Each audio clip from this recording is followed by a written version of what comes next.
Buenas tardes, me encuentro en la Feria del Libro con el periodista Juan Miguel Álvarez, quien nos ha concedido una entrevista para contarnos un poquito sobre su libro Balas por encargo.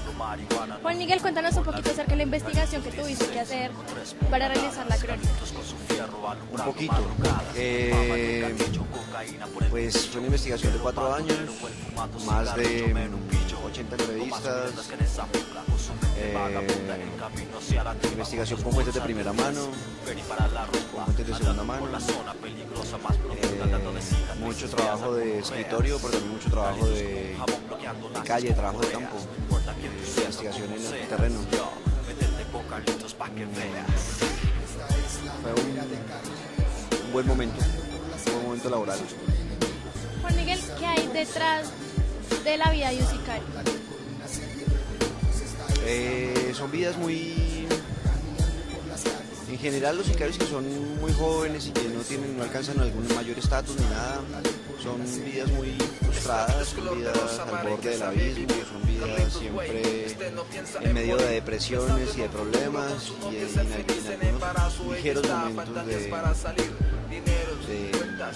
quizás, yo no sé si alegrías, pero no es como de algún medio reconocimiento que ellos tienen en su campo. Hay mucho resentimiento, hay muy poca autoestima, que tiene una autoestima muy baja. En general son personas más bien solitarias, muy ensimismadas. ¿Cómo manejaste las fuentes? O sea, ¿hablaste con sicarios y también con sus víctimas? ¿Con familiares de las víctimas? Sí, había que hacer de todo eso, había que entender, la idea era entender qué hacía que una persona terminara convirtiéndose en sicario, porque una persona criada por una abuela tierna o por una mamá o no sé, terminara dedicándose a matar por dinero. Entonces, claro, hablé con muchachos que estaban pues dedicados a matar, pero también con algunos familiares de ellos, amigos de ellos, gente que los conocía de tal manera que yo pudiera entender en qué momento habían dado el giro en sus vidas, cómo lo habían dado. Y entender un poco de qué manera es que se construye o esta sociedad reproduce un sicario, entender de qué manera era eso. Entonces, así como hablé con familiares de las víctimas, hablé con familiares de los sicarios también, y con investigadores sociales, con académicos, con gente de la rama judicial que también algunos policías, con fiscales, con... ¿Por qué decides centrar la historia en Pereira? Que en el libro mencionas algunos sectores del Valle del Cauca, pero te centras como más en Pereira. Porque era la ciudad en la que yo estaba viviendo, era la región donde yo estaba, era la región que yo estaba habitando, era la región en la que yo estaba, digamos, más afectado por toda la violencia que estaba ocurriendo. Entonces, mi primer momento de investigación era como entender un poco toda la violencia que estaba ocurriendo alrededor, a qué se debía. Y esa era una violencia pues, que estaba en el área metropolitana de Pereira, entonces por eso es que el libro está centrado allí. También otra razón, y es que digamos que Pereira en la historia del narcotráfico colombiano ha ocupado siempre un lugar, digamos, importante, digamos, jerárquico, pero esto no lo ha sabido la gente. O sea, en general nosotros hablamos siempre de Cali, Medellín, Cali, y no hablamos mucho más de ello, pero resulta que Pereira ha tenido un papel fundamental en la historia del narcotráfico colombiano, con unos capos prácticamente victoriosos, intocables, y con una rama de sicarios también muy criminal. Entonces, la intención también era esa, de demostrar a la gente que Pereira ha tenido un lugar importante en el narcotráfico nacional y en la violencia urbana de Colombia. ¿Qué opinas tú de cómo se le da el manejo a la crónica acá en Colombia?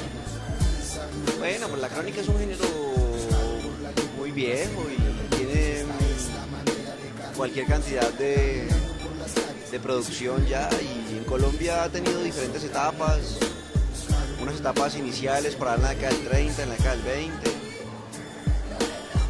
una etapa un poco más suelta en la década del 50, sobre todo con García Márquez, una etapa más comprometida políticamente en la década del 70, paralela pues también a una influencia ya del periodismo anglosajón, y ya en la década del 80 se pierde un poco y vuelve a aparecer a finales de la década del 90 y digamos ya lo que va de la década del 2000 con mucha fuerza, va de menos a más. Sin embargo, siempre pues quedan un montón de grises ahí en todo esto, ¿no? Y es, ¿cuál es la función real de la crónica? ¿Para qué tanto? ¿Por qué todos los que trabajamos en esto sentimos como tanto snobismo al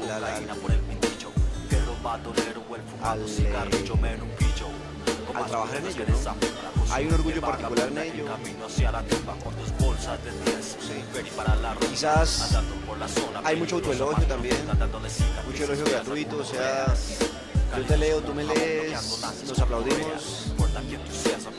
No más el miércoles estuvimos en una fiesta, en una de las fiestas de aquí de la FILPO de escritores, y ahí yo estuve pues con la mayoría de los cronistas de acá que estaban aquí en Bogotá, venezolanos, peruanos, bogotanos, los colombianos. Y hay mucha camaradería, mucha amistad, lo cual es muy agradable, ¿cierto? Pero a la hora ya de hablar con seriedad entonces de la producción, ahí nosotros como que nos contenemos un poco, como que no entramos a ajustar clavijas ni nada. Mucho elogio también gratuito.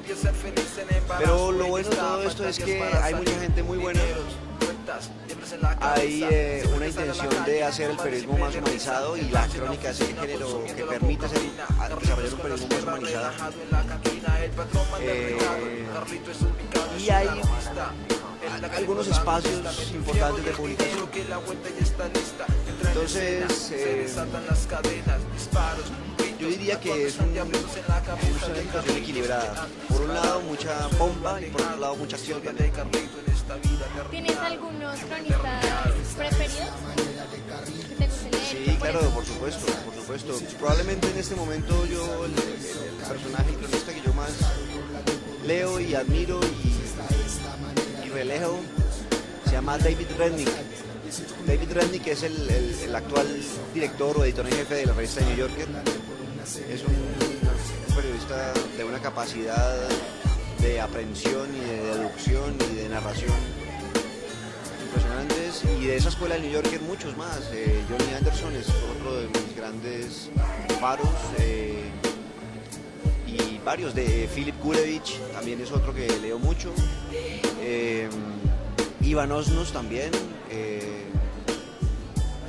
hay muchos, y mujeres también me encantan muchas, o sea, Leila Guerriero, Alma Guillermo Prieto son probablemente las que más he leído, latinoamericanas, y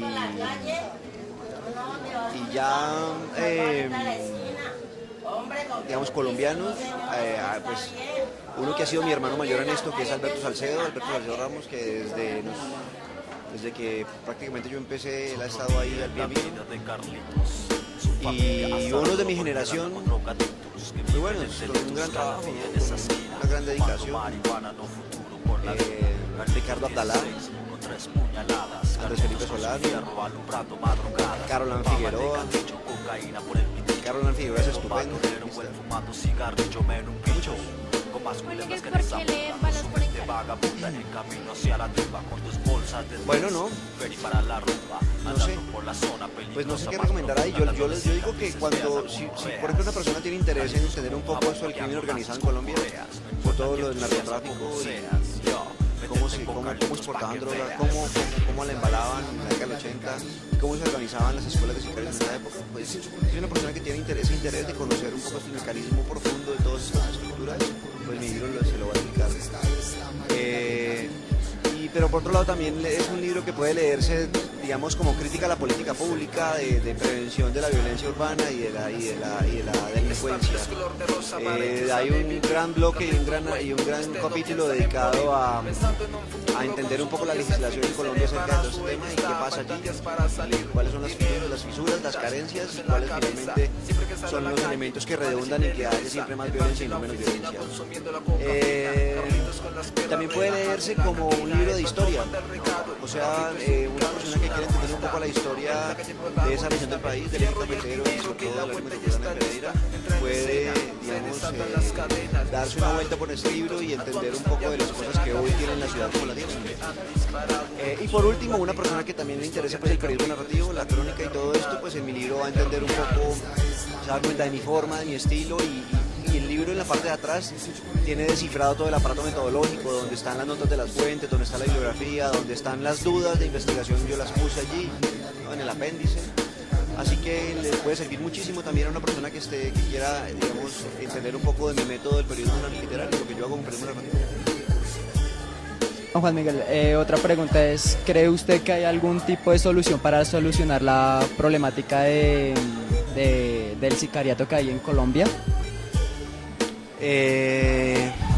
Pues es una situación muy compleja, donde intervienen gran cantidad de variables en una comunidad, desde carencias en el sistema de educación, carencias familiares, carencias económicas, digamos, violencia latente en la ciudad, y todo este caldo de cultivo lo que hace es que cada vez sea más fácil que un muchacho se dedique a aquello, ¿no? Entonces, para solucionar esto, habría que resolver grandes problemas de la sociedad colombiana, pero grandes, históricos problemas de la sociedad colombiana, desde problemas de exclusión y de pobreza hasta problemas de educación y de cultura, hasta problemas de participación política comunitaria, o sea, son una cantidad de variables que yo diría que puede haber solución, pero a muy, muy, muy largo plazo y quizás con una determinación política que el país todavía no ha visto, así que puede haberla, pero no soy optimista en ello, ¿no? ¿Cuál es su opinión acerca de la nominación que le dieron varios periodistas y escritores en el departamento de Risaralda sobre mejor escritor de este departamento? Bueno, es una mención muy gratificante, ellos son muy queridos conmigo y digamos tenemos una relación muy cordial y la mayoría de todos ellos son mucho mayores que yo. Y ellos, digamos, han sido muy amables conmigo desde siempre, desde que yo llegué a la ciudad yo llegué a la ciudad a finales del 2003. Vivía ya 8 años y durante los 8 años que vivía allá estuve siempre muy acogido por ellos, muy querido, así que pues lo tomo como un acto gratificante y un acto generoso como el que ellos, como los que ellos han tenido conmigo siempre en todo el tiempo, ¿no? Otra pregunta, ¿qué viene a futuro como escritor? Pues mira, yo estoy trabajando ya hace tiempos en un proyecto con la revista Semana. Estoy trabajando temas de conflicto armado en unas regiones muy apartadas del país, en provincias lejanísimas, a las que se llega después de un día de viaje, avión, carro y a pie. Y yo creo que de ahí va a salir algo, ¿no? De ahí probablemente salga algún libro, algún siguiente libro, pero hay que planearlo un poco y estoy en ello, estoy pensando hoy en de qué manera enfocar ese trabajo a manera de libro, ¿no? Ahí vamos, es difícil. Listo, vale, muchas gracias. Con más culebras que en esa jungla, con su mente vagabunda en camino hacia la tumba, con 2 bolsas de 10, ready para la rumba, andando por la zona peligrosa más profunda, dándole cicatrices feas a gonorreas. Carlitos como un jabón bloqueando lances con correas. No importa quién tú seas o cómo seas, yo, métete con Carlitos pa' que veas.